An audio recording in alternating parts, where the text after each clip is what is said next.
السلام علیکم۔ بسم اللہ الرحمن الرحیم۔ دوستوں، حدیث کی سبھی کتابوں میں یہ دلوں کو چھو جانے والا واقعہ ضرور ملتا ہے کہ ایک مشہور صحابی جن کا نام حضرت تمیم الداری تھا، وہ سمندر میں دجال سے جا کر ملے تھے اور دجال نے ان سے 3 نشانیاں پوچھی تھیں کہ جو آج ہر طرح سے پوری ہو چکی ہیں۔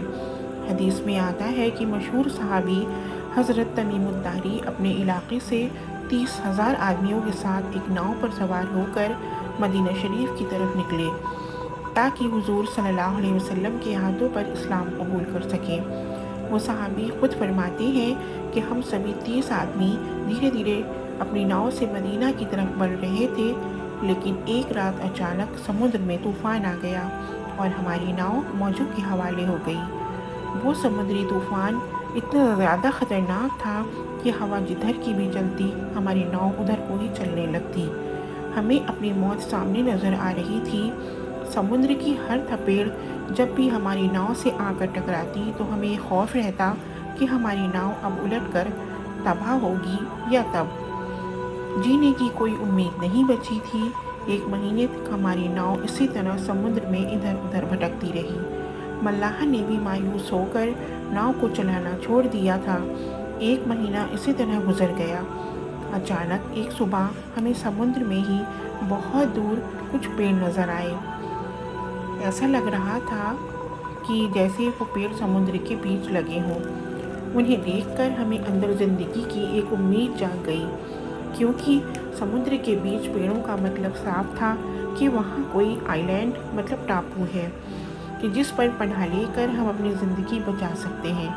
اس لیے ہم نے اپنی ناؤ کو اسی ٹاپو کی طرف بڑھانا شروع کر دیا۔ کئی گھنٹوں کی محنت کے بعد ہماری ناؤ اس ٹاپو سے جا لگی۔ وہ سمندر کے بیچ بہت گھنا جنگل تھا، ہر طرف بڑے بڑے پیڑ لگے تھے۔ شام ہونے کو قریب تھی، سورج ڈوبنے ہی والا تھا کہ ہم اس سے پہلے ہی اس سمندری ٹاپو کے پاس پہنچ گئے۔ وہ صحابی فرماتے ہیں کہ ابھی ہم سبھی لوگ ناؤ سے اتر ہی رہے تھے کہ اچانک جنگل کی طرف سے ہمیں بڑی عجیب عجیب آوازیں سنائی دینے لگیں، اور پھر تھوڑی ہی دیر میں ہمارے سامنے ایک بڑا ہی عجیب سا جانور آ کر کھڑا ہو گیا۔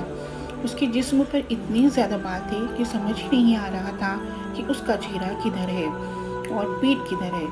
اس جانور کو دیکھتے ہی ہم لوگوں نے اس پر لعنت بھیجی۔ ہم سبھی سہم کر ایک دوسرے کے پاس کھڑے ہو گئے، کیونکہ پہلے ہی ہم سمندری موجوں کا شکار بن چکے تھے اور اب اس جنگل میں ہمارے سامنے ایک نئی مصیبت آ کھڑی تھی۔ وہ عجیب سا ڈراؤنا جانور اچانک ہم انسانوں کی زبان بولتے ہوئے کہنے لگا کہ اے لوگوں، تم کون ہو اور کہاں سے آئے ہو؟ تو اس جانور کو انسانی زبان میں بات کرتا دیکھ ہمارا ڈر اور زیادہ بڑھ گیا، لیکن ہم نے ہمت کر کے اسے جواب دیا کہ ہم اپنے علاقے سے مدینہ کی طرف جا رہے تھے، لیکن سمندر میں ہماری کشتی بھٹک گئی اور ہم 1 مہینے تک ادھر ادھر بھٹکتے رہے۔ آخر ہمیں دور سے یہ ٹاپو نظر آیا تو ہم اپنی جان بچانے کے لیے یہاں پر آئے ہیں۔ وہ صحابی حضرت تمیم الداری فرماتے ہیں کہ میں نے ہمت کر کے اس جانور سے پوچھا کہ تو کون ہے اور اس وقت ہم کس جگہ پر ہیں؟ تو اس جانور نے جواب دیا کہ میں جاسوس ہوں۔ تو حضرت تمیم الداری کہتے ہیں کہ میں نے پوچھا کہ آخر تو کس کا جاسوس ہے؟ تو اس نے کہا کہ میں جس کا جاسوس ہوں وہ تم لوگوں سے بہت زیادہ ملنے کا شوق رکھتا ہے۔